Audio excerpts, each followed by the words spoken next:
सोचो एक बंदा घर बैठे लैपटॉप के सामने और उसने एक ही रात में 5,000 करोड़ रुपए चुरा लिए। पूरी दुनिया में सिर्फ उसी के हाथ में इतना पैसा है और फिर उसने सारा पैसा वापस कर दिया। क्यों, किसने चुराया, पकड़ा गया कि नहीं, और ये सब कैसे पॉसिबल था। आज हम डिकोड करते हैं अगस्त 2021 का Poly Network is crypto history का सबसे बड़ा drama. Before the heist 1 minute के लिए क्रिप्टो समझते हैं, क्योंकि बिना ये जाने आगे की स्टोरी कंफ्यूजिंग हो सकती है। नॉर्मल पैसा कैसे काम करता है। इमेजिन करो कि तुम्हारे बैंक में 10,000 रुपए है। वो बैंक के सर्वर में होता है जिसे बैंक का कंट्रोल होता है। लेकिन क्रिप्टो अलग है। कोई एक बैंक कंट्रोल नहीं करता, लाखों कंप्यूटर्स मिलके उस नंबर को ट्रैक करते हैं। उसको ब्लॉकचेन कहते हैं। ब्लॉकचेन सिंपल में एक पब्लिक रजिस्टर है जिसमें हर ट्रांजेक्शन लिखी होती है और कोई अकेला इंसान उसे चेंज नहीं कर सकता। अब प्रॉब्लम ये है, बहुत सारी अलग अलग ब्लॉकचेन्स है, जैसे अलग अलग देश है, इंडिया, जापान, यूएसए।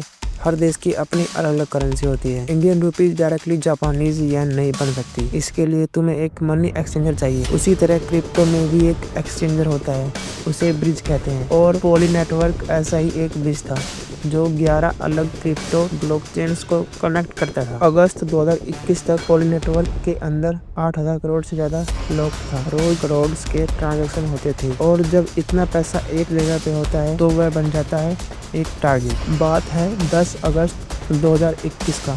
कोई नहीं जानता था कि ये बंदा कौन है, कहाँ बैठा है, कितनी उम्र का है। लेकिन ये बंदा बहुत स्मार्ट था। उसने महीनों तक पॉली नेटवर्क के सिस्टम को पढ़ा और उसने सिस्टम में एक छोटी सी गलती ढूंढ ली जो बाकी सबको नहीं दिखी। एक एग्जाम्पल से समझते हैं। सोचो एक बड़ी कॉलोनी है, सिक्योरिटी गार्ड के पास मास्टर की है। तुम गार्ड को एक फेक ऑर्डर देते हो इतने कन्विंसिंगली कि उसे लगे ये ऑर्डर अंदर से आ रहा है। गार्ड तुम्हें मास्टर की दे देता है। अब कॉलोनी पर तुम्हारा कंट्रोल है। पॉली नेटवर्क में एग्जैक्टली यही हुआ था। सिस्टम में एक सिक्योरिटी गार्ड था जो डिसाइड करता था कि पैसे कहाँ जाएगा। हैकर ने एक ऐसी चाल चली कि उस गार्ड को लगा ये तो अंदर से ही ऑर्डर आ रहा है। गार्ड ने बिना सवाल किए मान लिया, जिससे हैकर को पूरे सिस्टम का एक्सेस मिल गया और मालिक होने के नाते उसने सारा पैसा अपने अकाउंट में ट्रांसफर कर लिया। एथेरियम से लगभग 2,273 करोड़, बाइनेंस से 2,124 करोड़ और पॉलीगन से 713 करोड़, जिससे टोटल 5,110 करोड़, जो कि लगभग $610 मिलियन होते हैं। अकेले इंसान ने कुछ ही घंटों में घर बैठे। जैसे ही ब्रीच डिटेक्ट हुआ, क्रिप्टो की दुनिया में भूचाल आ गया। पॉली नेटवर्क ने तुरंत